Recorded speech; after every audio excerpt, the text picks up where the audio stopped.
Welcome to My Spoonie Sisters, featuring stories from special guests dedicated to empowering those with chronic illness.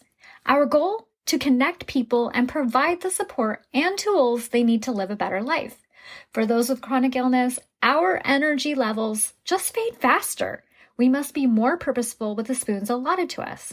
So grab your coffee or tea, sister, and tune in as My Spoonie Sisters share stories of living with chronic illness. Hi, my Spoonie Sisters. I'm your host, Gracefully Jen, and today I have two amazing people. You may be familiar with Linnea, one of our amazing Spoonie Sisters. She's here as a guest host with me today, and we have the honor of having Liz. She is a fitness and mind-body trainer, and I'm telling you right now, I kind of feel like we have a celebrity in the house. So hi, ladies. We do. Hello.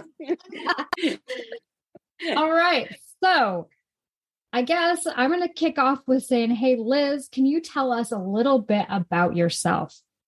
Sure. So I am from Michigan, and I grew up as an athlete most of my life.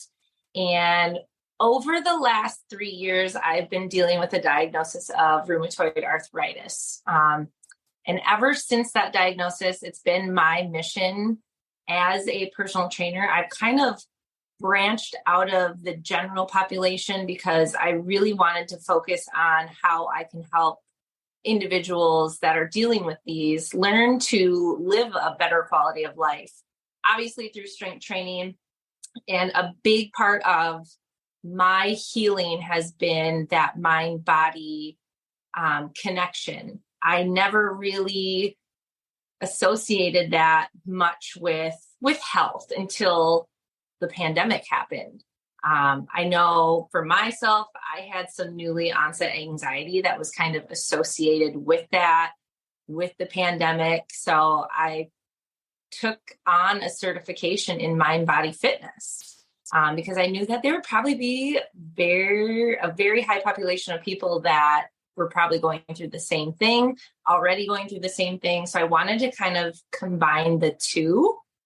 And then obviously with my personal training background, having that nutrition background as well, I wanted to figure out a way to incorporate all three into something just very basic and simple to help people kind of guide them in the right direction, more or less. So that's what we've been doing for the last 3 years. I'm a mom of 2 active little girls. We just try to stay active and, take the days as they come. Living your best life and sharing fun all along the way. I just love it. You never know what you're going to get with Liz or any of us, actually. And that's one of the things that I love is you just going to get. So, yeah. All right. So I'm assuming, but I'm going to ask this anyway. Are you familiar with the term spoonie? I am familiar. Yes. When did you first hear that? I can't exactly pinpoint when I've heard it, but I have heard it throughout, the duration of my career. Because I worked in the hospital prior to personal training in cardiac rehab and pulmonary rehab. And it could have very well been around that time back in the, mid 2000s, because a lot of those individuals are dealing with something similar, a chronic condition. So I think, probably around then. And then just more so after my diagnosis. Absolutely. I mean, I think we all kind of dive in there and start doing all that research, the good, the bad, the ugly. Yep. All right. So you are a holistic health and fitness coach, from my understanding. Yes. Yeah. I am. Part of the pandemic, this was a result of that. I used to work for a big corporate gym as a personal trainer. And while we were shut down, I wanted to have a plan B in case for some reason we weren't going to reopen. And then at some point I said, you know what, I'm just going to do it. And I believe that it was absolutely 100% the right choice, because I think that job as much as I loved it, was also a part of why I felt as bad as I did. And now that I'm doing what I'm like really passionate about, it becomes a lot less like work for me. So I can actually pour more of my attention into what I'm doing. It's a lot less stressful. Even if it's good stress, it's a lot less stressful. So. And Linnea, you're in one of her programs, correct? Yes, I am one of her clients. I have been a little over a year now. I have been working with her. Yeah. And she definitely is made for this job. Like, I'm sure she was great at her past jobs, but this is where she was meant to be. Even if she was touched with RA for just a little bit, to get her in our world to help us, we are fortunate.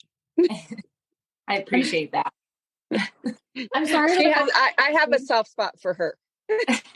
I'm so glad. And that's part of why I wanted you here. And I'm sorry if you guys hear me laughing and see me making faces. This is happen. I have this little midget runt cat that walked into the room and loudly just went. How was that? How was that again? Do you really want me to try that again? All the shenanigans we could get into today. Yes. Okay, so Linnea, what made you to decide to reach out to Liz? Had you been following her for a while? I think I started following her, but I can't even remember exactly how it, but I think maybe I've commented on some of your videos and posts. I think so. And I realized that she had RA, so she understood that side of my disease, like of me already, because just knowing somebody understands that physical side of my disease better makes me feel more confident in working with somebody. And if that makes any sense at all. But I think it helps working with somebody that understands your disease, but also diseases in general. Like, I don't think, even though she knows maybe a little more about RA because she's dealing with it, I think she in general knows a lot about health because she studies. She is always sharing. And if you don't follow her, you should follow her. She's always sharing great information. And you're like, oh, that makes sense now. Why the doctor said that. Like, it's stuff like that. Like, so you definitely should follow her if you don't. And she's over on TikTok too. And I'm telling you. Yes, she's hilarious. I love it keeps me on my toes. I love it. You never know what you're going to get. The TikTok side is a little more goofball, carefree.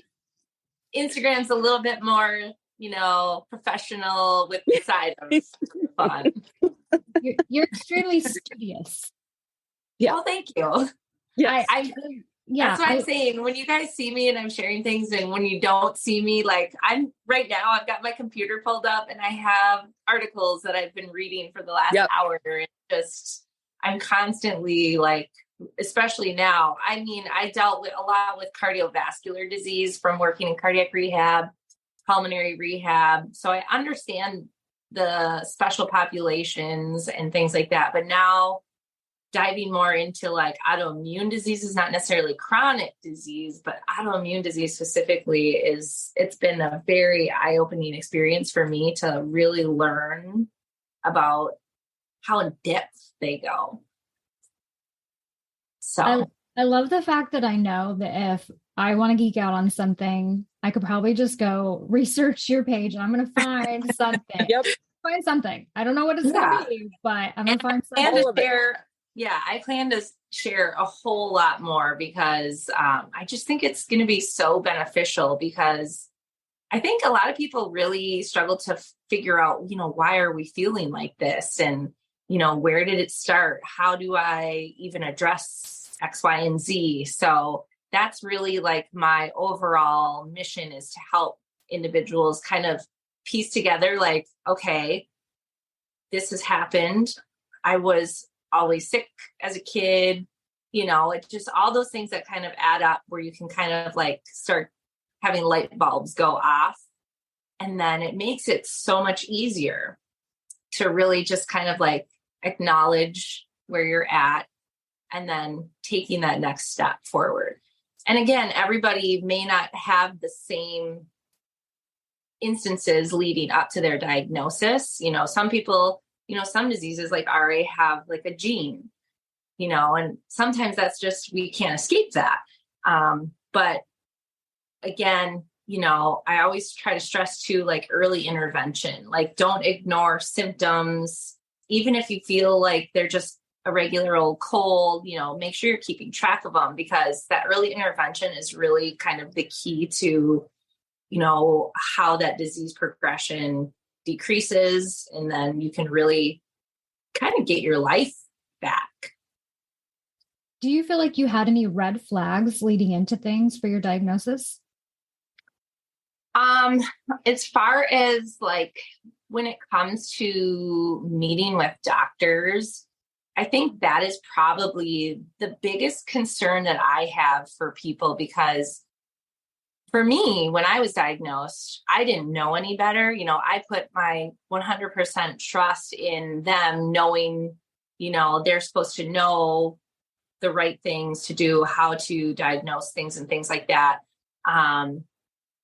But making sure that you're addressing every single thing. They just kind of went, for me, in my experience, went down what felt like a checklist, and then just did like the usual, here's what we do, this is the next step, and then here's your diagnosis kind of a thing, as opposed to making sure you're ruling out everything that could be a potential cause. I had almost like a head cold, an upper respiratory cold, before my symptoms started to develop. And they didn't really touch much on that, because they mentioned, you can get a post-viral arthritis. So they kind of just bypassed all of that. And then as I began researching and learning more about how our environments affect us, stress, sleep, I started to really think like, oh my gosh, okay, well, I've been highly stressed out for the last 3 months. I've been sick twice, and being as active as I've been without a real extensive health history at all, it just didn't really click for me after a while. So I think it's really important to make sure you do your research in addition to meeting with them, because, autoimmune diseases, like I said, are in depth. And, I don't think a lot of them understand root causes. And that's like where that functional medicine comes in. And I think that's starting to make a big shift. So, yeah, I think root causes, making sure you're doing your research, kind of tracking symptoms, all of those things are going to be really beneficial to making sure that you're getting the correct diagnosis. I know many of you, like with Linnea, we've talked about her conditions and with her medications and things like that, that I've always been skeptical that, maybe they aren't treating the appropriate thing. And that's why maybe these meds aren't agreeing with us. Or, maybe there's something deeper as far as, maybe you need to heal your gut in order to make sure that these medications work effectively. I mean, there's just so many what ifs and questions I think that we need to keep asking, keep challenging. I'm like full on about challenging. And as much as it makes me feel uncomfortable to ask that, I'm glad that I do. So if I can give anybody any advice, don't feel stupid. Don't let anybody make you feel stupid, because you know your body better than anybody.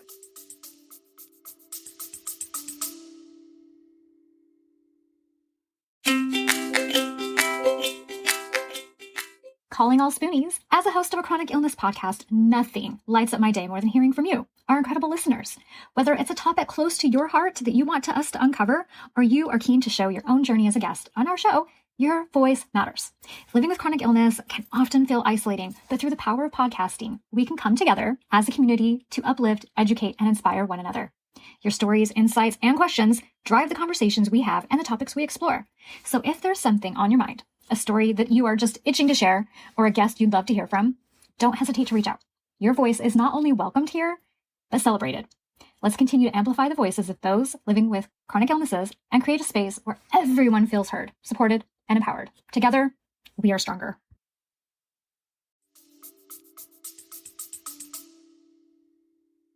I think I've noticed a big shift in the community lately, and so many of us are asking all these questions, right? Yes. I know, Yeah. you talked about it a lot, because we really want to dive in and we want to understand what is going on with us and how it's better. And it might be a combination of holistic and functional and absolutely things, and that's okay. It's not one size fits all. Linnea is not the same as you, and you're not the same as me.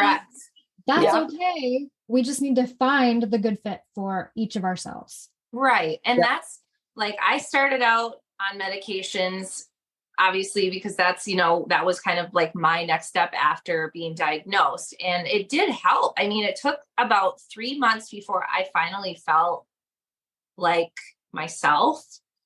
I mean, it was very like, I took the days as they came. I did what I could. I wasn't really down and out, but I was definitely not 100% Liz.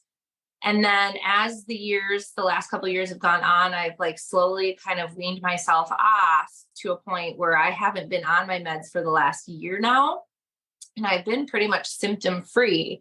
And again, the medications definitely help us to at least reduce that inflammation. That was probably my number one thing. It was the inflammation, and helping to get that kind of under control. And then I started diving into all of the other stuff. I started to pick back my strength training up. And then I really dove into nutrition. And I think that was an actual game changer for me because it helped me so quickly. But then, like I said, that mind body stuff, when I started incorporating the breathing, it really helped me to manage my stress and anxiety, which were two of my like biggest factors.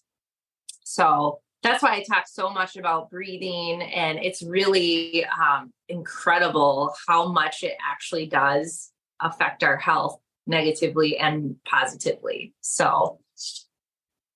All right. So if I were to want to sign up for a program with you, how would I go about doing that? So I have a website.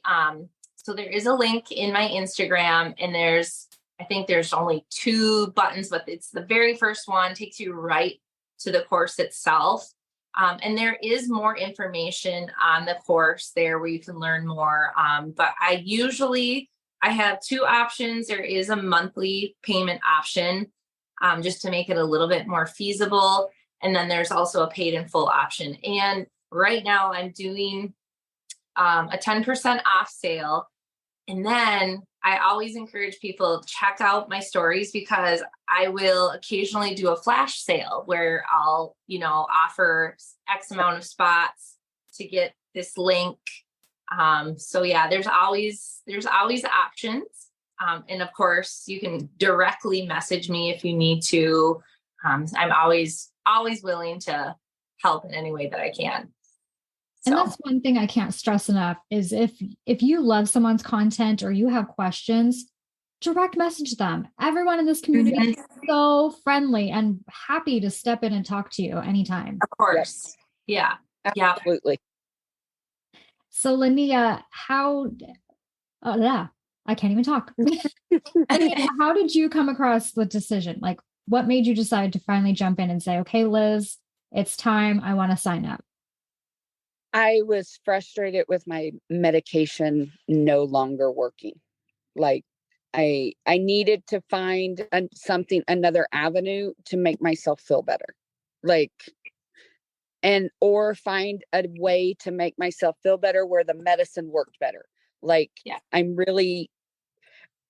think working with Liz, it made me get out of my comfort zone and go find a new primary doctor, because I wasn't any longer fitting with them, because I wanted to do some natural along with my medication.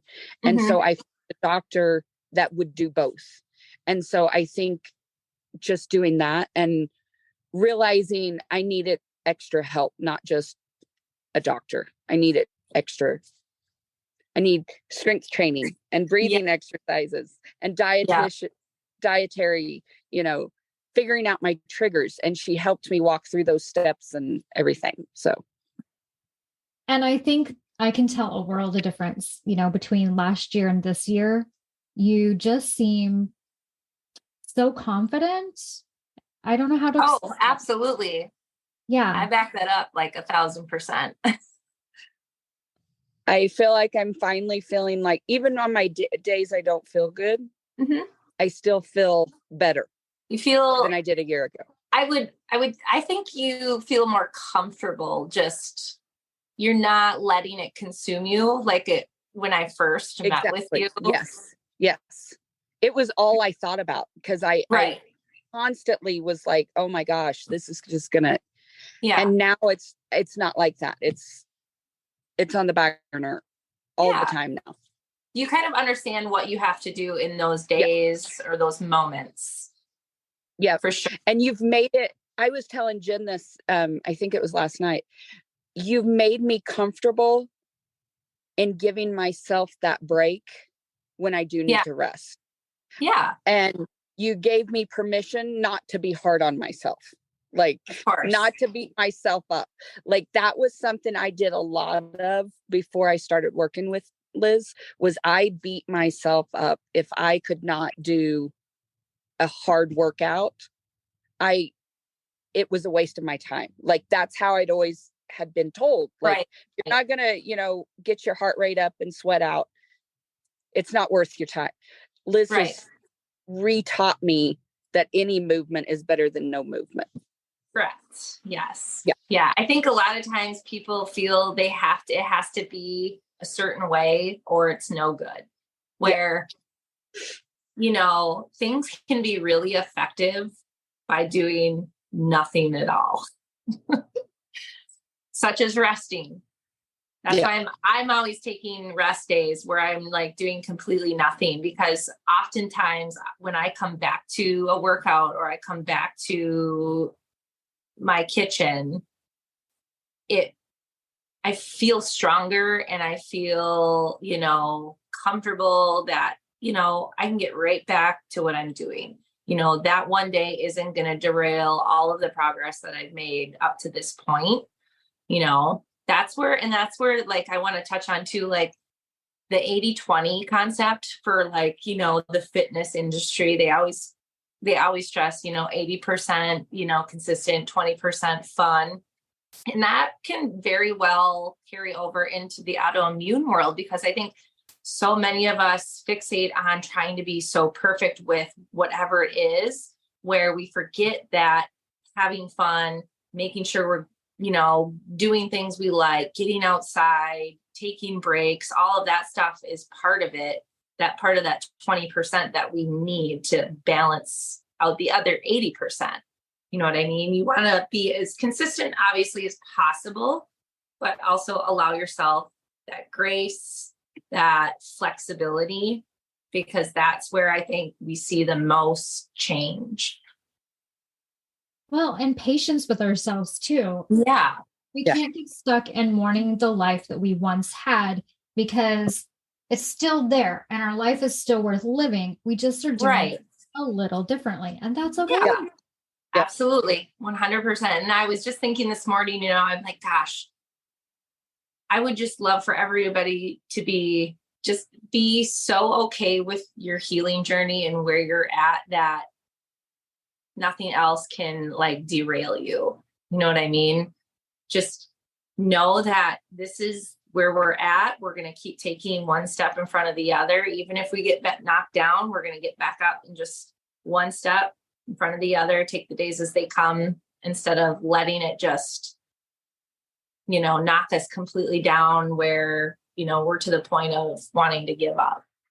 100%. And stop comparing our journey, because each of us is so different. Yes. Yeah. Yeah. I think, like you said earlier, we're all so different. And I've said this before too, like, we're all so very different, but we're the same in the fact, that we have this community. We all have some likeness, but we all have our differences.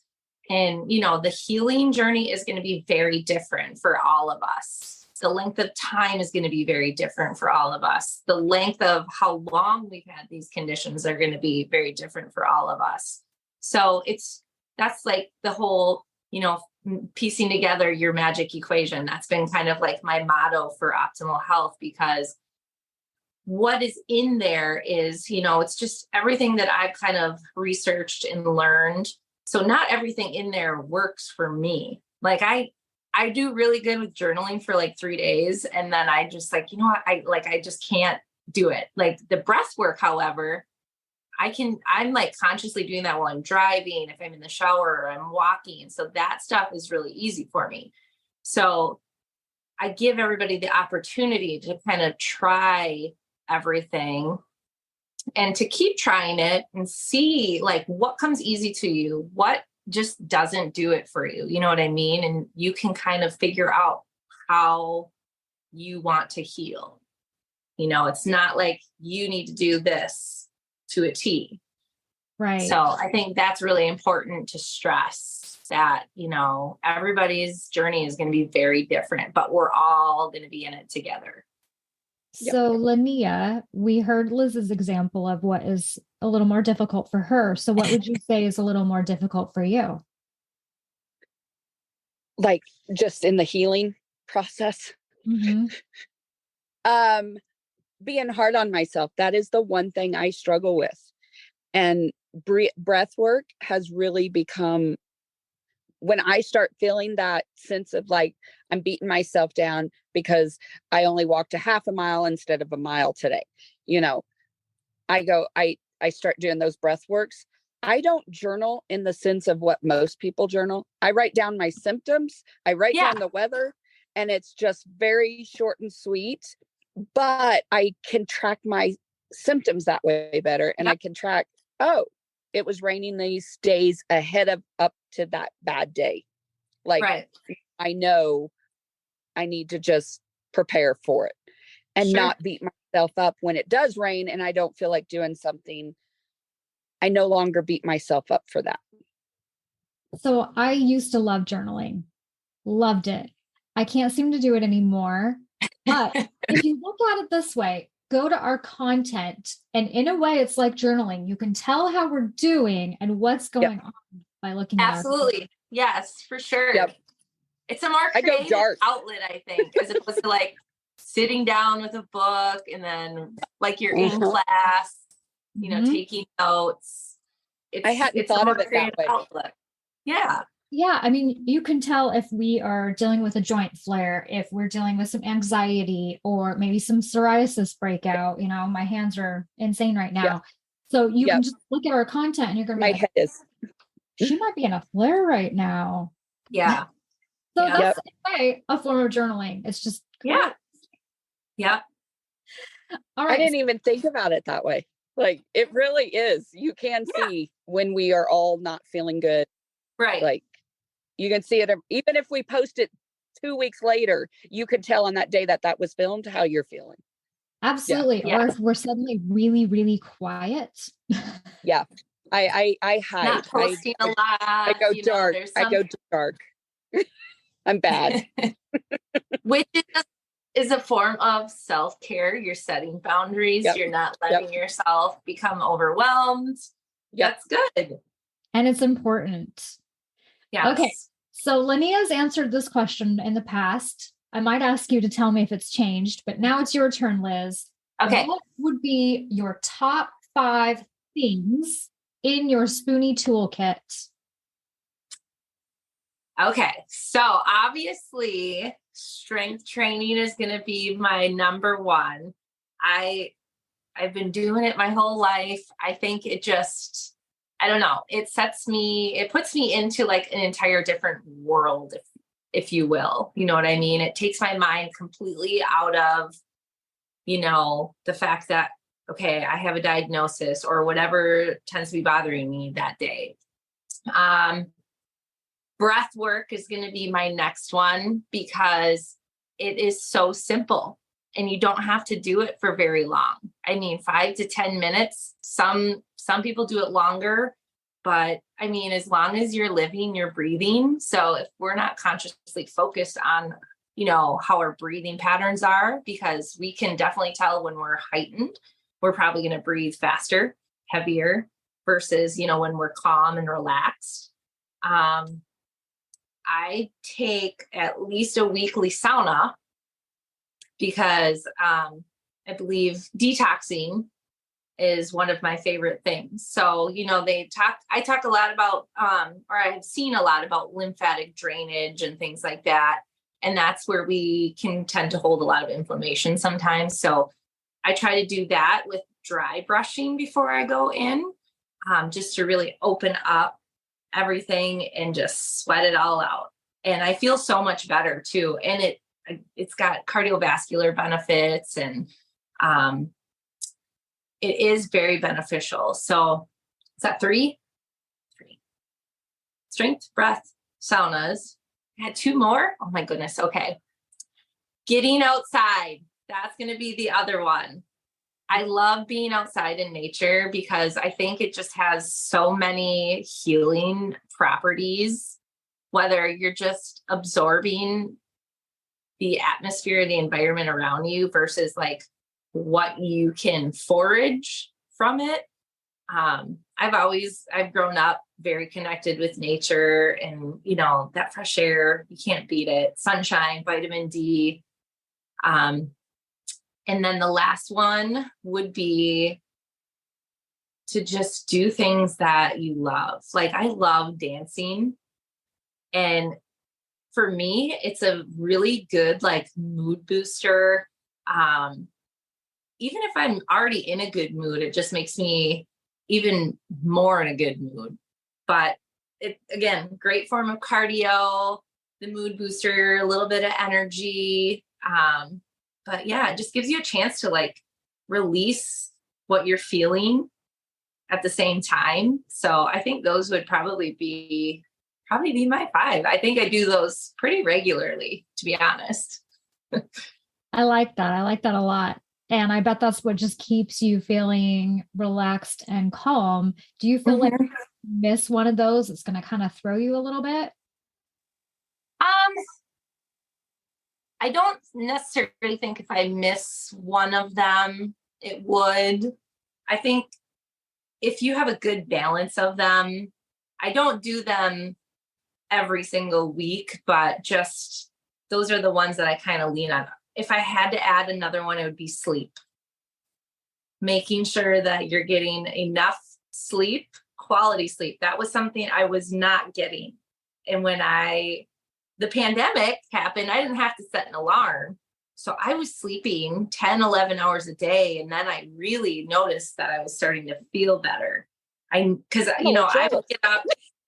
would get up for work every day, Monday through Friday at 4 a.m. and work until 1 o'clock and then come home, do mom duties until 8.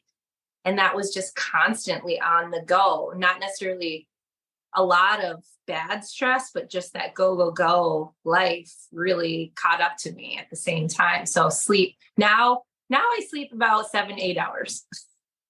So. Well, and I think a lot of times we can just tell what our body's needing and craving at that moment. There's going to be time I can live off of 6-7 hours just fine. And then there's time my husband really just looks at me and says, what on earth is wrong with you? You are so tired. You're sleeping way more than ever. And it's probably because our bodies are trying to fight something. Absolutely. They send us messages in the form of symptoms and physical manifestations. 100%. Okay. So Linnea, has your list changed a little bit since last year? It has. I some of what she has added is what I've added on my to-go. Breathing, breath work has been like, I have been able to decrease my anxiety medicine, just being able to calm myself down before it got too heightened. Now, once it's gone, I need that medicine to calm it down. But if I can bring half of them down by myself, holy moly, that's half the medicine I don't have to take, is my thought. And that's sleep. I have point. sleep. We've been working on that. Like, we've talked a lot about my sleep habits. I really don't sleep great. And I'm starting to notice the good days I have. I usually have had several good nights sleep. So I've made a priority. I've added the sound machine. I've added earplugs, plus to drown out the husband. But I've done things to make my environment very inviting. And I actually sleep longer because I guess I was a light sleeper and I did not realize how light. And so I was waking up to everything. Yeah. And so now I don't, which is nice. I think so those would be the two big ones that I add. Yeah. And I think it's really good that you brought that up, because I think a lot of times, okay, we don't realize that we're a light sleeper, or we don't realize that maybe sleeping next to someone is affecting our sleep. Yeah. And it's okay if we need a fan and the earplugs and the, like I was telling you yesterday, I have to fall asleep with either an audiobook or a podcast because my husband snores and it drives me crazy. And I literally night want to take that pillow and just hit him really hard. And that's not kind. Like, for 30 seconds, we want to be murderers for 30 seconds. Yeah. But that's it. Briefly. I love him all the other time of the day. Just that, when I'm wanting to go to sleep and I can't. Those desperate moments of the night where you're like, I just need my sleep so bad. Will you just shut up for a minute so I can fall asleep? Yes. Yep. Okay, Lindy, do you have any questions for Liz that I haven't thought of? I don't. I think she actually has covered even the ones that I was going to ask. She has covered them like I figured she would. She made our lives easy today. She is. She's awesome. I do have one more. And if you don't work with her, you're crazy. That's just my opinion. Okay. Just my opinion. Here's my last one. And that's a really good opinion. What is your favorite thing about what you do? My favorite thing about what I do? Yep. So for me, like, even if I randomly get a DM from somebody that's like, oh my gosh, you posted this, and I went and, asked my doctor about it and it came back to be positive, or, I started your program and I've been active more days than not. Anything like that, like just hearing people celebrate their like super small wins, like I am above, I can't even tell you, like over the moon, because that's the kind of stuff that is what I'm trying to create, is to help people become more self-aware, like that they're fully capable of, getting their lives back, or at least adding life back, because these diseases are just so awful. And with not having much of an explanation as to why, it really, like, it frustrates me that so many people have to deal with it. So when I can just touch on even one little thing, if somebody picks up something from my content, even if it's just they feel better after watching it, or they feel more informed, that stuff is really, like, it really makes my entire day. I think that's great. Yeah.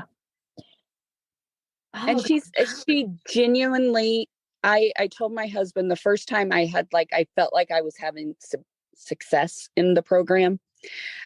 After talking to Liz, I got off the phone and I remember I almost started crying, because I'm like, she believed me, but she cheered me on. Like, and it was so not convincing, genuine. Like, she was so, and it just, that after working with other trainers, I've never had someone genuinely cheer for me that doesn't really know me. We do know each other now, but didn't really know me at the time. But so that's what I think she's great at too. Yeah. And that's important. My approach to training has changed significantly since I first started personal training. And even back then, I wasn't really, like, oh, you need to do this. But I've always had a very like soft spot in my heart for any of my clients or patients that I've ever worked with. So I think it's really great having health coaches like myself or others that kind of like fill in that gap, because I do see a lot of people who are very like not scared, but they're very apprehensive about where they go after they get that diagnosis or what do they do. You know what I mean? So that's another reason why I wanted to develop that, to make it more just readily available as opposed to working one-on-one. You know what I mean? Absolutely. And I think, if I could go back 10, 12 years ago, I think if I would have had someone in my life as a coach, that would have changed everything. Right. Right. I mean, I just feel like that's. I absolutely. If I would have had her right after my diagnosis, I would have looked at it completely different. Right. Than the way I have the last 13 years. Like, Yeah. Because I think a lot of us, I know for me personally, when I got diagnosed, in my mind, I was now 90 years old. And I needed to start treating my body that way. And so I stopped doing all the things that I loved because I could never do them. Exactly. And we need people in our lives cheering us on and saying, no. Find your new ways of doing things. You can still do just absolutely. And that's okay. You adapt. That's the thing too, is you adapt. I think there's people that will surprise themselves. They think this could be like life altering, life changing, and it is, but in a good way, because they can become somebody that maybe they've been hoping to be for a long time. And now they have something to really light that fire to get them there. But also maybe it'll surprise them that they never knew they could live, in such a healthful way. So there's always silver linings. There's always a silver lining. 100%. And if you don't have a Liz, find I think that's the moral of the story here. Yes. Yeah. Find you a Liz. Yep, absolutely. And a Jen. Well, thank you both for joining today. This has been so much fun. I know that this was a little different than most episodes, but got to keep it. I loved it. I loved it. All right. Well, until next time, don't forget your spoon.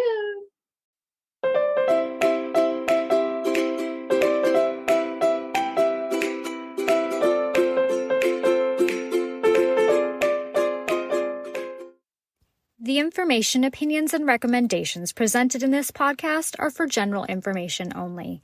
Consult your own physician for any medical issues that you may be having. The information should not be taken as a replacement for medical, clinical, professional advice, diagnoses, or medical intervention. My Spoonie sisters and guests will not be held liable for any of the consequences of such action or inaction. Trigger warning. Some episodes may cover sensitive topics including, but not limited to, suicide, abuse, mental illness, and chronic disease. You are advised to refrain from listening if you are likely to be offended or adversely impacted by any of these topics. None of the guests or hosts will be responsible for your use of the information contained therein. Life is not merely to be alive, but to be well. Living a life with a chronic illness is best described with one word: unpredictable. Be Well's products are designed to make the unpredictable easier to deal with. Back when I was getting my infusions, I would have loved to have their adult zip hoodie. They even have one in pink. They also have everything from one-day pill holders to urgency buckets. So remember, they want to make your life a little easier. So be sure to check out Be Well.